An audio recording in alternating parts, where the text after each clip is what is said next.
আসসালামু আলাইকুম রহমতুল্লাহ। প্রিয় ষষ্ঠ শ্রেণীর শিক্ষার্থী বন্ধুরা, আজকের এই ভিডিওতে আমরা মূলত আলোচনা করব তোমাদের ইংলিশ বইয়ের যে লেসন 3 যে বাকি অংশটা ছিল সেই বাকি অংশটা নিয়ে।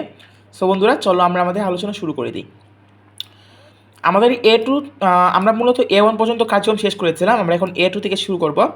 A2 কার্যক্রমে বলা হয়েছিল যে match a word from column A with a word in column B that has an opposite meaning one is done for you. অর্থাৎ আমাদেরকে column A column B match করতে বলা হয়েছে। এগুলো কিন্তু আমরা লেসন 1-এ কিন্তু করেছিলাম, ঠিক আছে। তবে এখানে তারা একটা কিন্তু করে দিয়েছে। সো এখানে কিন্তু আমাদেরকে অপোজিট মিনিং ইউজ করতে হবে। অপোজিট মিনিং যেটা বিপরীত শব্দ বোঝায়, ঠিক আছে। সো এখানে দেখো সি অফ শব্দ তো আমরা কী বলেছিলাম, বিদায় নেওয়া বা আচ্ছা, সি অফের শব্দের অর্থ আমি একটু উপরে দেখে আসি, আমার ঠিক খেয়াল পড়তেছে না। সি অফ, সি অফ মানে হচ্ছে বিদায় জানানো, ঠিক আছে। সি অফ মানে হচ্ছে বিদায় জানানো। সো সি অফ হচ্ছে বিদায় জানানো যদি হয়, তাহলে সি অফের সাথে বিপরীত শব্দ কোনটা হবে? রিসিভ। কারণ রিসিভ মানে হচ্ছে গিয়া তাকে গ্রহণ করা, ঠিক আছে। কোয়াইট মানে হচ্ছে তোমার শান্তশিষ্ট জায়গা, আর বিজি হচ্ছে তার বিপরীত শব্দ, ঠিক আছে। এরপর হচ্ছে হেভি, হেভি মানে হচ্ছে ভারী, তাহলে হেভি বিপরীত শব্দ হবে লাইট বা হালকা। পিক আপ, পিক আপ মানে হচ্ছে তুলে নেওয়া, তাহলে ড্রপ মানে হচ্ছে এটা বিপরীত শব্দ হবে ফেলে দেওয়া। সো এই ছিল আমাদের অ্যাক্টিভিটি A1 A2। সো এবার দেখো আমরা অ্যাক্টিভিটি A3-তে যাই।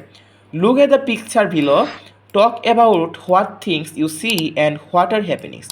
বলা হয়েছে যে এখানে একটা রেল স্টেশন দেওয়া রয়েছে এবং বলা হয়েছে যে রেল স্টেশনে আসলে এখানে আমরা কী কী ছবি দেখতে পাচ্ছি সেগুলো নিয়ে আমাকে বলতে হবে। তো বন্ধুরা দেখো, আমরা তোমাদের জন্য এই পিকচার রাইটিংটা সলভ করে নিয়েছি। এবার চলো আমরা এই পিকচার রাইটিংটা আনসারটা একটু দেখে নিই। The picture is about a railway station. There is a train standing in the station. The station is very busy and crowded. People in station are busy. Porters are busy in carrying luggage. তোমরা চাইলে এখানে আরও অনেক কিছু তোমরা যোগ করতে পারো, ঠিক আছে। তোমাদের এখানে একটা পিকচার ছিল যে ট্রেন স্টেশনের একটা পিকচার ছিল, তোমরা এখানে আরও অনেক কিছু অ্যাড করতে পারো বা তোমরা এখান থেকে অনেক কিছু রিমুভও করতে পারো। সো এটা তোমাদের সম্পূর্ণ নিজস্ব একটা বিষয়।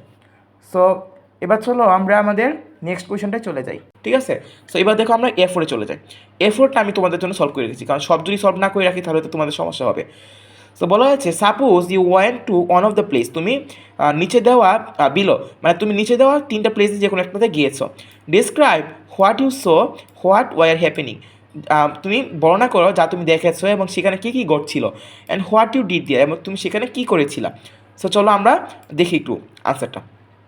সো এখানে দেখো আমি তোমাদেরকে লিখে রেখেছি, সেটা হচ্ছে একটা বাস স্টেশন নিয়ে, ঠিক আছে। বাস স্টেশন নিয়ে লিখেছি মূলত। I recently visited A bus station. আমি মানে কিছুদিন আগে বাস স্টেশনে ভিজিট করেছিলাম বা ঘুরতে গিয়েছিলাম। And it was bustling with a activity, মানে এটা খুবই জনাকীর্ণ ছিল। আচ্ছা, বাস্টলিং শব্দে বাসলিং না, আচ্ছা বাসলিং শব্দের অর্থটা আমি একটু দেখি। আসলে আমার হাতের কাছে মোবাইল ফোন আছে, তো আমি তোমাকে একটু শব্দটা অর্থটা দেখি বলি। বাসলিং, সো বাসলিং শব্দের অর্থ হচ্ছে ছুটাছুটি করা বা ব্যস্ততা, ঠিক আছে। বাসলিং শব্দের অর্থ হচ্ছে ব্যস্ততা, এটা শব্দের অর্থ হচ্ছে ব্যস্ততা, মানে বিজির সমাপ্ত শব্দ আর কি, ব্যস্ততা। এটা হচ্ছে বাসলিং শব্দের অর্থ। পিপুল ওয়ার এভরিহোয়ার, মানে সব দিকে কিন্তু মানুষ ছিল। সামওয়ার বাইং টিকেটস, কেউ কেউ টিকিট কিনতেছিল। Others were saying goodbye, এবং অন্যরা এক অন্যকে গুড বাই বলতেছিল টু ডিয়ার লাভড ওয়ান্স, তাদের প্রিয়জনদের। Buses arrive and departed continuously, অর্থাৎ বাস পৌঁছতেছিল স্টেশনে এবং ডিপার্টেড শব্দ অর্থ হচ্ছে ত্যাগ করে যাওয়া বা রওনা করা, ঠিক আছে, রওনা হওয়া। continuously filling the air with the sounds of engines and announcement, অর্থাৎ আশেপাশের কিন্তু পরিবেশটা কিন্তু ইঞ্জিনের শব্দ এবং অ্যানাউন্সমেন্ট বা ঘোষণা দিয়ে কিন্তু ভরে গিয়েছিল। তোমরা যারা বাস স্টেশনে গিয়েছো জীবনে একবার হলেও, তারা কিন্তু এই বিষয়টা তোমরা অনুভব করতে পারবা। I so পোর্টার্স carrying luggage and passengers. পোর্টার্স মানে হচ্ছে কুলি, পোর্টার্স মানে হচ্ছে কুলি। লিখে দিব, আচ্ছা লিখে দিই তোমাদেরকে। পোর্টার্স মানে হচ্ছে কুলি, পোর্টার্স মানে হচ্ছে কুলি, ঠিক আছে। হারিং টু ক্যাচ দিয়ার বাসেস, ঠিক আছে, হারিং মানে কি, হারি শব্দের অর্থ হচ্ছে খুব তটস্থ করা বা দ্রুত কাজ করা আর কি। ঠিক আছে, সাম পিপুল ওয়ার সিটেড, কেউ কেউ বসেছিল, waiting patiently for their right. Patiently শব্দের অর্থ হচ্ছে ধৈর্য। ঠিক আছে, ধৈর্য ধরে বসেছিল। সো এখানে আসলে তোমাদেরকে আমি শব্দগুলো কেন লিখে দিচ্ছি তার কারণ হচ্ছে আমি চাই তোমরা এখানে শব্দ অর্থ বেশি করে শিখো। ঠিক আছে, এই শব্দগুলো যেগুলো তোমাদেরকে নতুন নতুন শব্দ দিয়েছি এগুলো তোমরা অবশ্যই মুখস্থ করে ফেলবা, এতে করে তোমরা ইংলিশে অনেক বেশি স্ট্রং হতে পারবা। While street vendors were selling snacks and drinks nearby, I bought a ticket, আমি একটা টিকিট কিনেছিলাম। Found a place to sit, এবং একটা জায়গা পেয়েছিলাম বসার জন্য।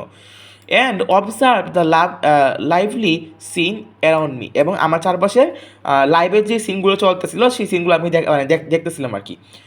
ইট was both chaotic and exciting to be in such a busy place. So chaotic শব্দের অর্থ কি দাঁড়াও, চাউটিক শব্দের অর্থটা আমি তোমাদেরকে একটু লিখে দিই। চাউটিক শব্দের অর্থ হচ্ছে এই যে চাউটিক, এই চাউটিক শব্দের অর্থ হচ্ছে বিশৃঙ্খলা। চাউটিক শব্দের অর্থ হচ্ছে বিশৃঙ্খলা, একদম বিশৃঙ্খলার মধ্যে আমার লেখাটা এরকম হয়েছে। আচ্ছা যাই হোক, তো চাউটিক শব্দ হচ্ছে বিশৃঙ্খলা, তোমরা একটু বুঝে নিবে এটা। সো এই ছিল আজকের ভিডিও। নেক্সট ভিডিওতে আমরা তোমাদের সম্পূর্ণ নতুন একটা চ্যাপ্টার, সম্পূর্ণ নতুন একটা লেসন যেটা রয়েছে, লেসন 4 যেটা, হোয়ার আর ইউ ফ্রম, সো এটা নিয়ে মূলত আমরা নেক্সট ভিডিও থেকে আলোচনা শুরু করব। সো আজকের মতো আমরা এখানে বিদায় দিচ্ছি, নেক্সট ভিডিও থেকে আমন্ত্রণ জানিয়ে আজকের মতো এখানে ভিডিও শেষ করছি। আল্লাহ হাফেজ।